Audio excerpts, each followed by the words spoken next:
Operation devil hunt Sheikh হাসিনার প্ল্যানটা সম্পর্কে তারা জানে, অবশ্যই জানে। এই যে কি বলে কমান্ড সেন্টার যেটা গঠন করেছে, মোটামুটি কমান্ড সেন্টারটা হলো বেসিক্যালি একটা লিস্ট করা হচ্ছে কাদেরকে সারা বাংলাদেশে কাদেরকে কোন কোন আওয়ামী লীগ নেতা, কোন কোন যুব দল নেতা, কোন কোন যুবলীগ নেতা, কোন এদেরকে ধরা হচ্ছে। শুধু আওয়ামী লীগ, সবাই যে বলছে শুধু আওয়ামী লীগ হান্ট না, কিন্তু হ্যাঁ আওয়ামী লীগকে ধরে নিয়ে যাওয়া হচ্ছে, কিন্তু যুব দলকে কিন্তু দেওয়া হচ্ছে, টোপ দেওয়া হচ্ছে। ঠিক আছে না? আস্তে আস্তে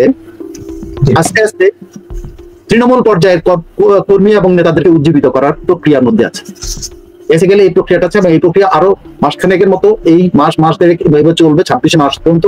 এবং 26শে মার্চের পরে শেখ হাসিনা আসলে আরো বৃহৎ পরিসরে আসবেন।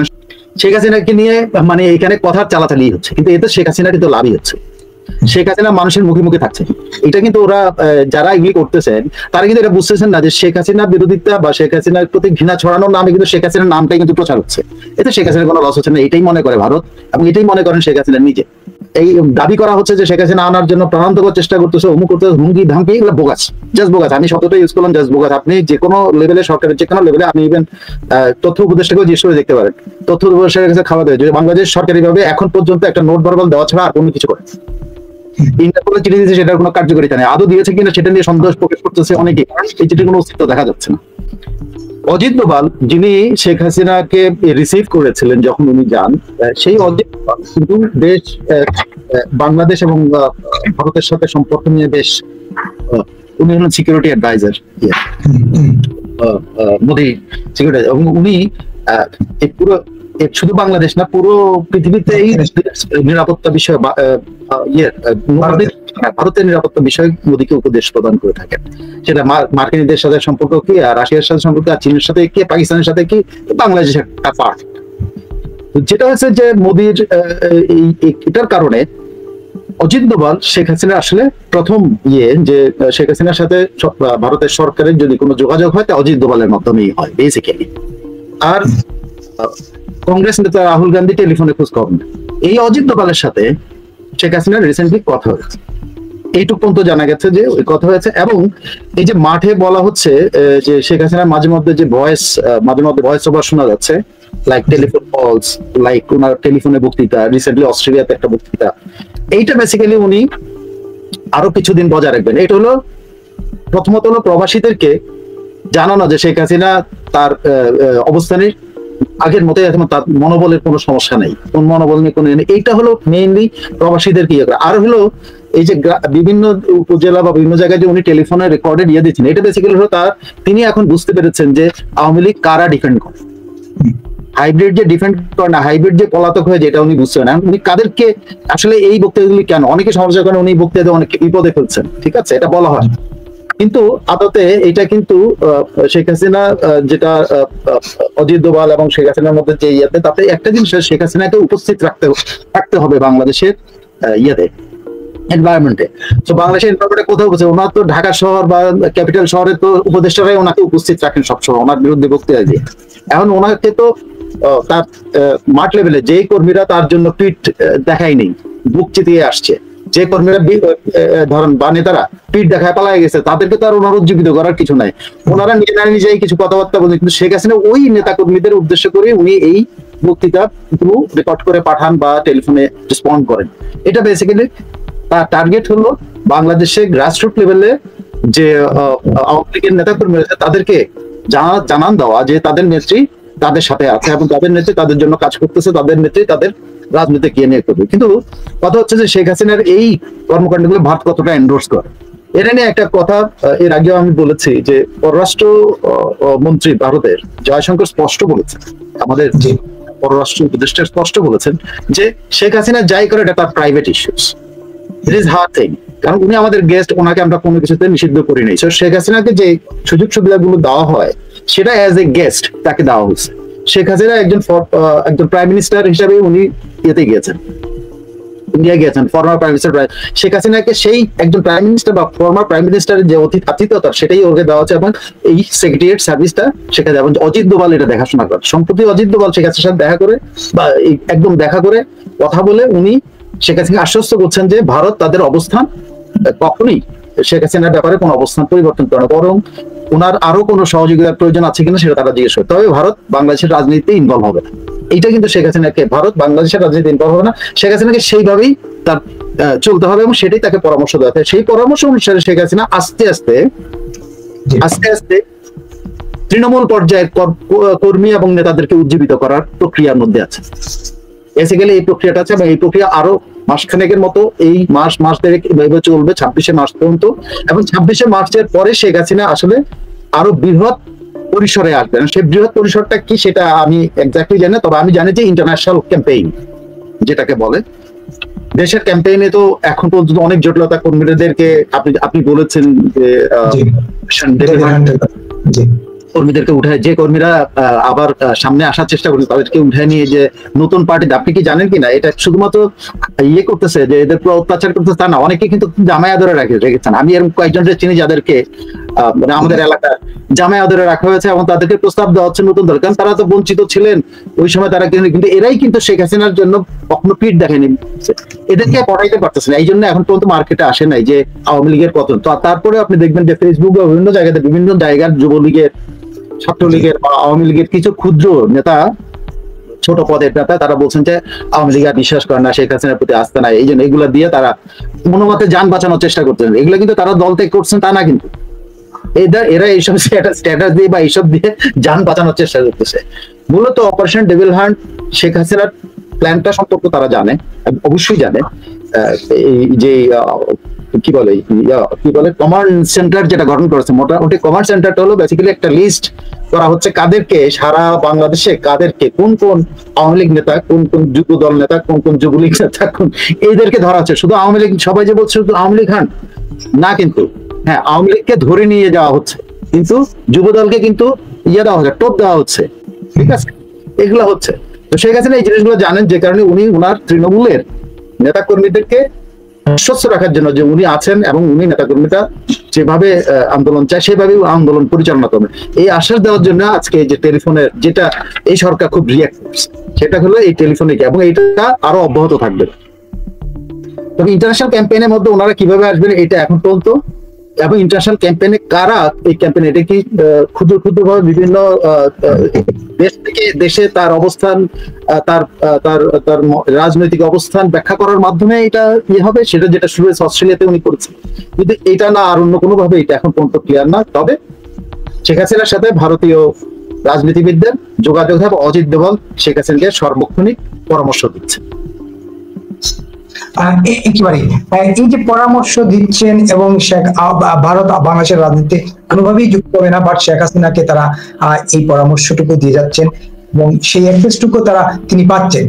এই শেখ হাসিনার সঙ্গে আসলে আপনি বলছিলেন বিভিন্ন দেশে তার যোগাযোগ এখন হচ্ছে, এই দেশের ক্ষেত্রে আপনি বললেন যে মার্চের মধ্যে একটা ক্ষেত্র, এটা আসলে কি ধরনের? এটা হলো একটা হলো আমি যেটা শুনেছি সেটা হলো যে 7ই মার্চ বঙ্গবন্ধুর ভাষণ অনলাইনে ব্যাপক প্রচারের মাধ্যমে তারা ইয়ে করবেন, এটা একটা মানে অনলাইনে এই চেষ্টাটা হচ্ছে, যেটা যারা এই চেষ্টার সাথে জড়িত তাদের থেকে আমি শুনেছি যে 7ই মার্চ বঙ্গবন্ধুর ভাষণ মানে সর্বত্র ছড়ায় দেওয়া, মানুষের মধ্যে দেওয়া, সেটা যেহেতু তৃণমূল পর্যায়ে বা কোনো পর্যায়ে ওনার মাইকিং করতে পারবেন না, যেহেতু ছাত্রলীগ নিষিদ্ধ করা আছে, তারপর অন্য যুবলীগ মাঠে নাই, মাইকিং কতটুকু করতে পারবেন না আপনারা, তবে অনলাইনে তারা একটা জোর উপস্থিতি দেখায়, এটা বলতে পারেন যে অনলাইন ওয়ার। আমি এইটুকু আপনাকে বলতে পারি যে তারা যেটা বলছেন আর কি, যে 7 মার্চে বঙ্গবন্ধুর ভাষণ প্রচারটা হবে ব্যাপকভাবে, বিশ্বব্যাপী এটা হবে, বিশ্বব্যাপী। বাংলাদেশের জনপ্রত্যন্ত অঞ্চলে জনসংখ্যা বিভিন্ন অনলাইন ইয়ের মধ্যে, মানে সিকিউর অনলাইন ইয়ের মধ্যে তারা এই ভাষণটা, রেকর্ডেড ভাষণটা তারা প্রচার করবে, কোনো যাতে এমন ব্যবস্থা নেওয়া হচ্ছে যাতে বাংলাদেশের বিটিআরসি বা কেউ এই যেটা আটকাতে না পারে, এরকম একটা চেষ্টা চালানো হচ্ছে। কারণ আপনি জানেন বাংলাদেশ বিটিআরসির একটা ক্ষমতা আছে যে এই ভাষণটা বাজার সঙ্গে সঙ্গেই কিন্তু এটাকে বন্ধ করে দিতে পারে। কিন্তু এই আওয়ামী লীগের তথ্য প্রযুক্তি যারা দেখছেন তারা একটা চেষ্টা চালাচ্ছেন যে এমন একটা জায়গা থেকে জিনিসটাই করা যাতে বিটিআরসির এই হস্তক্ষেপটা না করতে পারে, এবং এটা, এবং 26শে মার্চে ওনারা সেইম একটা ক্যাম্পেইন, বিশাল ক্যাম্পেইনে যাবেন, এবং তারপরে আসলে আওয়ামী লীগের রুট লেভেলে ততদিনের রাজনীতির কিছু পরিবর্তন আসার সম্ভাবনা আছে, এই ইলেকশনের ব্যাপার নিয়ে কথাবার্তা হবে, তখন তারপরে তাদের পরবর্তী সিদ্ধান্ত। কিন্তু এই 7 এবং 26শে মার্চ ঘিরে তাদের একটা ব্যাপক প্রচারণা, অনলাইন ভিত্তিক ব্যাপক প্রচারণা। আমি এখন পর্যন্ত শিওর না তৃণমূল লেভেলে ওনারা কি করবেন, তবে তৃণমূল লেভেলে যদি কেউ করেন, আওয়ামী লীগের তো এরকম অনেক নেতা কর্মী আছে যারা হয়তো মিছিল করতে পারেন অথবা বঙ্গবন্ধু ভাষণ বাজায় অ্যারেস্ট হইতে পারেন, এটা হইতে পারে, কিন্তু যেটা অনলাইনে তাদের সরব এবং মানে বলতে পারেন অনলাইন ওয়ার তারা করার চেষ্টা করবে। একেবারে এই যে আপনি বলছিলেন তৃণমূলের কথা, আওয়ামী লীগের তৃণমূলে যারা এখন আছেন সবই হচ্ছে আওয়ামী লীগের পুর খাওয়া নেতা কর্মী, যারা সব সময় দুর্দিনে আওয়ামী লীগের দুর্দিনেই তারা দাঁড়ান এবং নানা প্রতিকূলতা মোকাবেলা করে তারা দাঁড়ান। একটা বিষয় হচ্ছে যে আওয়ামী লীগের যে এত এমপি, এই যে 15 বছরে 15টা 3টা সংসদে অসংখ্য এমপি, প্রায় 400-500 এমপি, 400-450 এমপি, 1000-এর উপরে সে ধরেন 1000-এর উপরে আছে হলে আপনার 2007-8 থেকে 1000 একদম।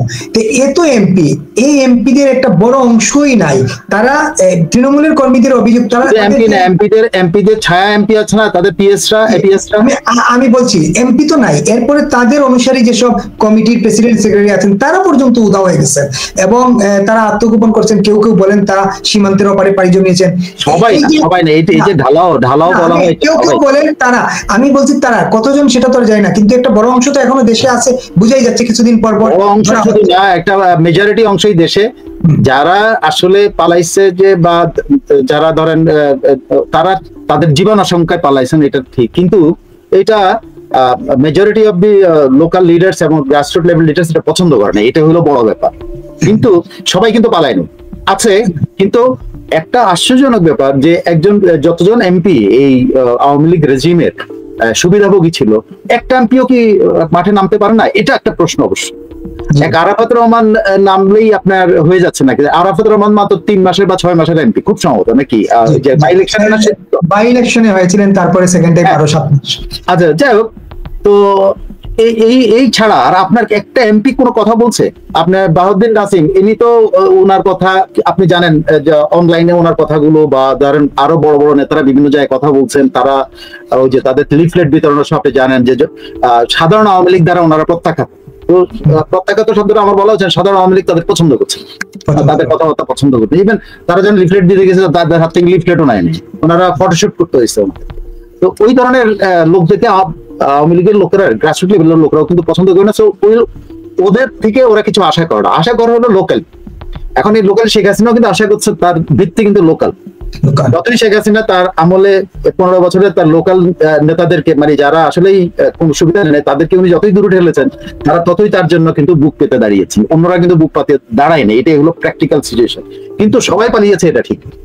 অপারেশন ডেভিল হার্ট সম্পর্কে সবাই যেরকম মনে করছে এটা খুব নির্যাতনমূলক হবে, ব্যাপারটা কিন্তু তা না। অ্যারেস্ট হচ্ছে বহু মানুষ, কিন্তু নির্যাতন হচ্ছে এটা কেউ বলতে পারতেছে না।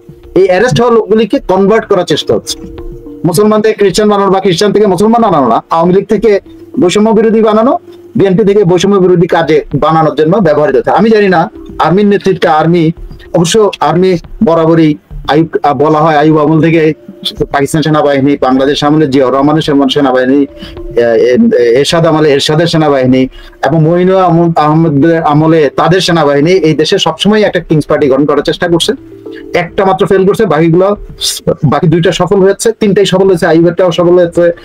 ধরেন কি বলে, জিয়া রহমানের সফল হয়েছে, বিএনপি আজকে প্রতিষ্ঠিত পার্টি, এবং জাতীয় পার্টিও সফল হয়েছিল তখন, এবং সেটা এখন পর্যন্ত একটা পার্সেন্টেজ অফ ভোট তারা এখন পর্যন্ত নিয়ন্ত্রণ করে। তো এখন দেখা যাক মইনুল আমলে ফেল করার পরে এবারের আমলে এসে আর্মি সফল হয় কিনা, এবং আর্মি আসলেই কি এই পার্টি গঠনের ব্যাপারে মানে একনিষ্ঠ থাকে কিনা, যেটা মইনুল আমলে একনিষ্ঠ না থাকার কারণে এটা ফেল করে গেছিল। এখন বাংলাদেশের এই আর্মি কি আসলে একনিষ্ঠ কিনা বৈষম্য বিরোধীদের সমর্থন করা? সাবেক অনেক আর্মি অফিসারদের সঙ্গে হ্যাঁ, গতকালকে সার্জিস সালামরা একটা সভা করেছেন সাবেক আর্মি অফিসার, একেবারে হুবহু নকল এরশাদ আমলে জিয়া রহমান আমলকে সাবেক আর্মিদেরকে জয়েন করেছে, এরশাদ আমলে সাবেক আর্মি জয়েন করেছে। এবার বৈষম্য বিরোধীদের সময় আপনি মনে আছে আমাদের যে পত্রিকা সম্পাদক ছিলেন, যিনি তার একটা পার্টি করতে গেলেন না ফেনীর, ওনার ওখানে কিন্তু সাবেক আর্মিরা জয়েন করছিল। তো এই সাবেক আর্মি সব জায়গায় জয়েন করে, এটা নিয়ে চিন্তা করার কোনো কারণ নেই। এবং সাবেক আর্মিরা সবসময় যখন নতুন কোনো দল হয় তারা একজোট হন, কারণ তারা এই সাবেক আর্মিরা ওই সময়কালে বঞ্চিত লোক, মানে তারা সুবিধা পায় না। আপনি খেয়াল করে দেখেন যে ইকবাল আহমেদ তার একবার ডিপেন্ড করতে গিয়ে উনি কি বলছেন, উনি আওয়ামী লীগ থেকে এইটা পান নাই, ইউনিভার্সিটি পান নাই, উনি আওয়ামী লীগ থেকে পাওয়ার প্ল্যান্ট পান নাই, উনি এই পান নাই, উনি বঞ্চিত। কিন্তু খেয়াল করছেন আপনি জিনিসটা, উনি নিজেকে সেনাপ্রধান ছিলেন, উনি বঞ্চিত হইলেন কেমন? দেখেন এখন সে বলছে তার ফেসবুকে ইয়েটা আছে যে ওনাকে আওয়ামী লীগ 3 বছর না কয় বছর ঘুরে তার ইউনিভার্সিটি দেন নাই, বিশ্বমানের ইউনিভার্সিটি করা কথা ছিল তার তো ওনার অভিজ্ঞতাই এইসব ব্যাপারে, উনি ক্যান্টনমেন্টে বা বহু শত শত স্কুল কলেজ গড়ে তুলছেন, এগুলো ওনার ইয়েতে ফেসবুকে আছে। তারপরে উনি একটা পাওয়ার প্ল্যান্ট চাইছেন এবং বলছেন এটা কোথায় উনি টাকা পাবো, উনি আবার ডিফেন্ড করতেছে না, ওনার কোনো টাকাই লাগবে না। আপনি কতটা অনৈতিক একজন ব্যক্তি, তিনি বলেন তার কোনো টাকাই লাগবে, আবার হচ্ছে উনি মালিক হবেন, টাকা কে দেবে, অমুক প্রতিষ্ঠান টাকা দেবে, আমি মালিক হই। তাহলে আপনি এটা কোন নীতিতে হইলো? আপনার নিজের টাকা নাই, অথচ আপনি একটা পাওয়ার প্ল্যান্টের মালিক হয়ে যাচ্ছেন এবং নিজেকে নীতিবান বুঝছেন। খেয়াল করে দেখেন, যে ডেঞ্জারাস। আমি একটু ভয় পাইছি তার এই কথাবার্তায়, যে সে সামান্য লোভের জন্য একটা সরকার পতনের জন্য সে চেষ্টা চালাইছে।